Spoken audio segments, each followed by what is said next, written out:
ये आकाशवाणी जयपुर अजमेर है। अब आप माधुरी वशिष्ठ से झालावाड़ जिले की चिट्ठी सुनिए। इसके लेखक हैं अरुण कुमार शौरी। जिले में इन दिनों फलों के बगीचों में संतरों की तुड़वाई और पैकिंग चल रही है। जिले के लगभग 50,000 हेक्टेयर में संतरे के बगीचे हैं। इनमें झालरापाटन, असनावर, भवानी मंडी और सुनेल में काफी बागान हैं। संतरे की अच्छी पैदावार के चलते किसानों में खुशी की लहर है। गौरतलब है कि अपने खट्टे मीठे स्वाद के लिए मशहूर यहाँ का संतरा विदेशों में भी निर्यात किया जाता है।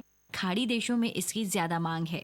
इसके साथ ही जिले में अफीम, धनिया और अश्वगंधा की खेती भी बहुतायत से होती है। धनिया उत्पादन में झालावाड़ राज्य में पहले स्थान पर है और अफीम तथा अश्वगंधा भी यहाँ पर अच्छी तादाद में होती है। इन दिनों कृषि उपज मंडी में धनिया और सरसों भी बिक्री के लिए उपलब्ध है। प्रधानमंत्री कृषि सिंचाई योजना 2.0 के तहत बीते दिनों झालावाड़ में जल ग्रहण विकास तथा भू संरक्षण के उद्देश्य से वाटरशेड यात्रा शुरू की गई। इस यात्रा में जल संरक्षण को बढ़ावा देने के लिए विभिन्न संस्थाओं और ग्रामीणों ने भाग लिया। समारोह में जल और मृदा संरक्षण की शपथ दिलाई गई और इस दौरान इस क्षेत्र में उत्कृष्ट कार्य करने वाले लोगों को सम्मानित किया गया।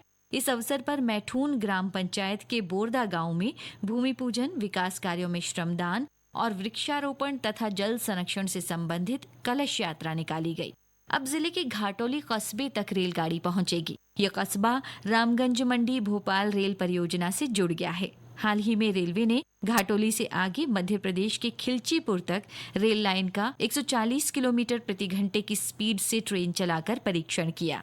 बीते दिनों विश्व आर्द्र भूमि दिवस पर बड़बेला तालाब पर जिला पर्यावरण समिति और वन विभाग की ओर से हमारे साझा भविष्य के लिए आर्द्र भूमियों का संरक्षण थीम पर कार्यक्रम आयोजित किया गया।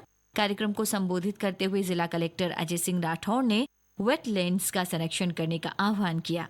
जिले में इन दिनों एग्रीस्टेक योजना के तहत किसान बड़ी संख्या में अपना रजिस्ट्रेशन कराकर 11 अंकों की विशिष्ट फार्मर आईडी बनवा रहे हैं। इससे किसानों को उनके कल्याण से जुड़ी सरकारी योजनाओं की जानकारी दी जा रही है। योजना की शुरुआत पचपहाड़ तहसील की भिलवाड़ी ग्राम पंचायत से हुई। जिले में इन दिनों टीबी मुक्त भारत अभियान के तहत शिविर लगाकर लोगों को टीबी रोग की रोकथाम और इसके प्रति जागरूकता बढ़ाने के लिए कई गतिविधियां आयोजित की जा रही हैं। शिविर में आने वाले लोगों को टीबी के लक्षण, जांच और उपचार के साथ साथ निक्षय पोषण योजना सहित अन्य जानकारियां भी दी जा रही हैं। झालावाड़ में पिछले दिनों डॉक्टर भीमराव अंबेडकर राजस्थान दलित आदिवासी उद्यम प्रोत्साहन योजना के तहत जागरूकता शिविर लगाया गया। शिविर में अनुसूचित जाति और अनुसूचित जनजाति के पात्र युवाओं को नए उद्यम लगाने और इनके विस्तार के लिए चलाई जा रही राज्य सरकार की विभिन्न योजनाओं की जानकारी दी गई। इनमें कम लागत पर ऋण सुविधा, गारंटी फीस, मार्जिन मनी और ब्याज अनुदान सहित विभिन्न जानकारियां शामिल हैं। शिविर का उद्देश्य राज्य के समग्र औद्योगिक विकास में अनुसूचित जाति और अनुसूचित जनजाति वर्ग की भागीदारी को बढ़ाना है।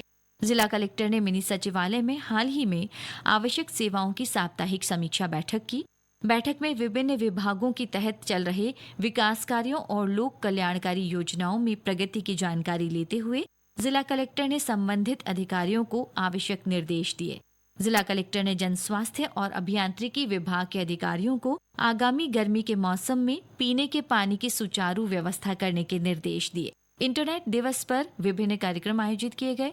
इन कार्यक्रमों के माध्यम से लोगों को साइबर फ्रॉड से बचाव के तरीकों और सावधानियों के बारे में जागरूक किया गया। इसके साथ ही डिजिटल उपकरणों और डिजिटल सेवाओं का उचित प्रयोग करने की जानकारी दी गई। ग्रामीण विकास और पंचायती राज राज्य मंत्री तथा झालावाड़ जिले के प्रभारी मंत्री ओटाराम देवासी ने बजट घोषणाओं के जल्द और समय पर क्रियान्वयन के संबंध में जिला स्तरीय अधिकारियों के साथ बैठक की। उन्होंने अधिकारियों को बजट घोषणाओं को धरातल पर उतारे जाने और हर नागरिक तक उसका लाभ पहुंचाने के निर्देश दिए। पचपहाड़ स्थित पीएम श्री स्कूल जवाहर नवोदय विद्यालय का वार्षिकोत्सव कार्यक्रम बीते दिनों हुआ। इस कार्यक्रम में विद्यार्थियों ने विभिन्न सांस्कृतिक प्रस्तुतियां दी। कई प्रतियोगिताएं भी आयोजित की गई। इस दौरान जिला कलेक्टर ने कार्यक्रम को संबोधित किया। उन्होंने युवा पीढ़ी में बढ़ते नशे और मोबाइल की लत के दुष्परिणामों के बारे में जानकारी दी और इस बुरी लत से दूर रहने की बात की। इसके साथ ही झालावाड़ जिले की चिट्ठी समाप्त हुई।